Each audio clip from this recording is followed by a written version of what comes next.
Hi, my name's Liz Balaban and I'm an adjudicator at the Housing Ombudsman Service. I'd like to talk to you about an example of good landlord practice in one of my recent cases. The case was one involving East Midlands Housing Group, and there were two complaint definitions in this case. The first was the landlord's handling of the residents' reports of antisocial behaviour. The second was regarding its handling of the associated complaint.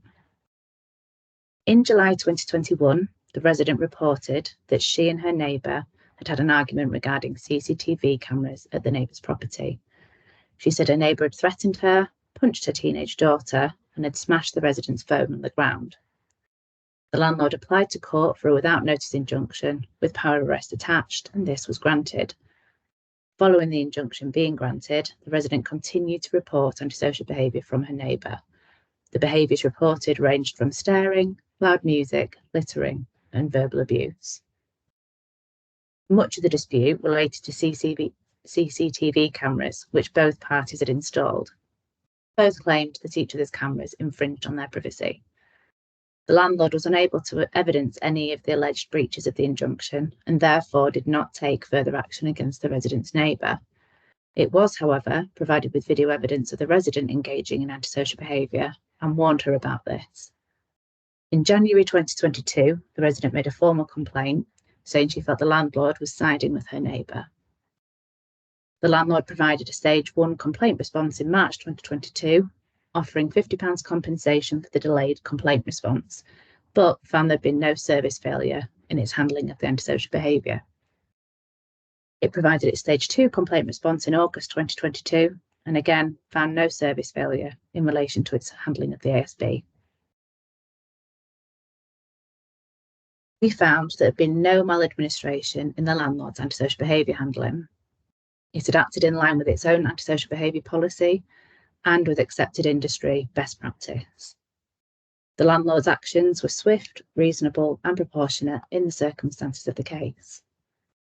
We did, however, find maladministration in the landlord's handling of the complaint, which we found to be unreasonably slow.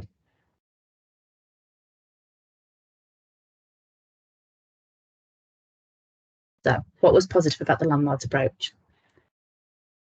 It carried out a risk assessment in line with best practice and its own antisocial behaviour policy.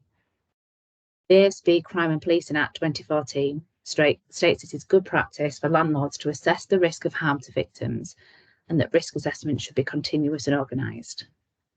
It acted swiftly and judiciously. It correctly initially assessed the incident as serious and logged and responded to it within 24 hours. It carried out interviews, reviewed video evidence, and liaised with the police. It reviewed the case and applied for a without notice injunction within 4 days of the assault. It responded quickly to all reports and was clear about what it did and did not consider to be antisocial behaviour. It clearly attempted to manage the expectations of both parties. It explained what evidence was required and that it could only take action when reasonable and proportionate. It challenged both parties when their accounts were disproved and followed up all verbal communications in writing, providing key evidence of all of its considerations and actions.